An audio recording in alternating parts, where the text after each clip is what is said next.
Hey there, it's a Dad Who Games, and in today's spotlight, Sunstreaker. Granted, his ego would only get inflated further were he to accept his honor in person. The Yang to sideswipes Yang and another Lamborghini, Sunstreaker was obviously my second favorite to sideswipe.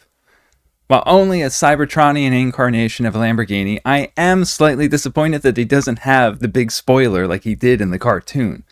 But he does somewhat maintain the twin style of sideswipe. Well, somewhat. But it's interesting that Red Alert is the recolor for Sideswipe instead of Sunstreaker. I'm sure they had their reasons. Welcome back to another unboxing and showcasing of my new War for Cybertron upcycle Autobot Sunstreaker. This is the continuation of my adventure in acquiring the modern versions of all of my classic first generation Transformers. I hope you enjoy how I've been embracing my shop-at-home TV channel vibe. It's even more fun to make these videos because now they feel more complete. I've got a green screen coming to help improve my quality. These are all the things that I've acquired through my own resources, but could you imagine what I could do with your subscription? I've got a lot of content on the horizon, as well as hopefully getting back to streaming sometime soon for Transformers and beyond. If only real life cooperated. Sigh. Before we get to the goods, I wanted to add that the retail values that I have posted are just what I paid for them. They always fluctuate in price from one day to the next. And I only put retail value because it made me think of Price is Right and all the other game shows where it was like the actual retail value is. Just take it as if you wanted to buy one of these right now, you'd have to pay this price. Okay, let's see why this War for Cybertron Sunstreaker is yet another home run for giving an OG an updo. Okay, so now this price is the actual price of the toy in 1982. Which only informs me that I was so friggin' young when I played with him. I'm surprised that he's in as solid of a condition and that he has all his pieces. But I digress.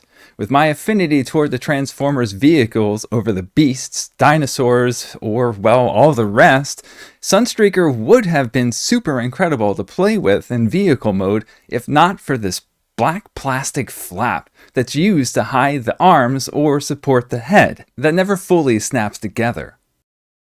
I'll take a closer look at it to maybe fix it when I dismantle and reimagine him in the springtime when it's above 50 degrees. Stupid paint. The flap does work correctly in supporting the head portion, so that meant that you could play with him in robot form. His arms had lots of movement too, but man, the buttons to have him shoot out his fists or missiles are very sensitive. I launched his fists whenever I attempted posing him. I still don't know what the big yellow things are for his shoulders. Like, if you know, please tell me in the comments. I had been burned by the snapping of the hollow peg that others have since warned me about with grapple, so I was sure to be as delicate as possible in transforming Sunstreaker for the first time. I was pretty surprised that he didn't come with a weapon or anything. Like most of the Autobots, guns or missiles were the go-to weapon of choice, but for whatever reason, this Sunstreaker uses his engine as a 6-barreled gun? I don't know. I have him posed with it as a weapon shortly in the video, but I never remove it from his back. I just think it's lame. What do you think about it? I was immediately happy the moment I started transforming him that he was not a copy of Wheeljack.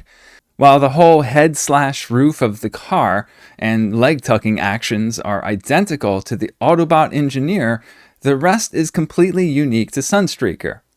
His legs are the only part of him that requires some loosening up, but other than that, he really is a solid robot action figure that transforms into an awesome looking car. Despite my thumbs up on this iteration of Sunstreaker, one minor detail that only leads to a bit of challenge with posing him is that the bottoms of his feet are round like the hood of the car. While there are small flaps beneath the windshield that are meant to support him standing, the rounded nature will get you each time. The other minor inconvenience is that you need to make sure each leg is in the exact correct position to have the chest plate/roof of the car attached to the legs. Paying attention to the directions when it says to tuck the legs inside themselves also helps. The instructions did say that there would be a snap when it's connected, but that doesn't happen. It ends up being a try-fest until you manage to get it to stay in the correct place. Because a bit of the door windows are on it, if it's not in the right place, it just looks odd. Despite my having gotten flustered with it, transforming the rest of him helps immensely in setting the legs into place. So it was a happy ending, in the end. I love how the hands are hidden in hidey holes with this series of Transformers. It was so ungodly frustrating to have separate pieces. I'm glad that the weapons, when there are weapons, always have a spot to be put when vehicle modes are in use. The arms were a little tight at first, but they were fine after the first transformation. The fists actually remind me a lot of the original Wheeljack's arms in how they folded into the back of the car, but this Sunstreaker otherwise is a completely unique transformation experience. Well, I mean, aside from Spinout and Corden. Nonetheless, I am super proud to add Sunstreaker to my collection, but man, I'm needing to rethink my setup in terms of displaying them. The broken overpass of mine is only so big. I think I need a bigger backdrop. Again, stupid paint and cold weather. As I did for Grapple, I've got a non-commentary transformation session at the close of this video, but damn he looks cool. Oh, and I just realized that he has holes at the back of the car form. You could totally have a spoiler there. Maybe I might just have to make a detachable one.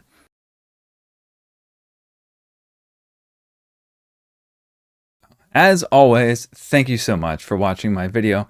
Please subscribe if you haven't already, as more subscriptions equals more content for me to make for you. This is super fun to do, and I'm really curious to see how far I can get. Baby steps, but steps forward regardless.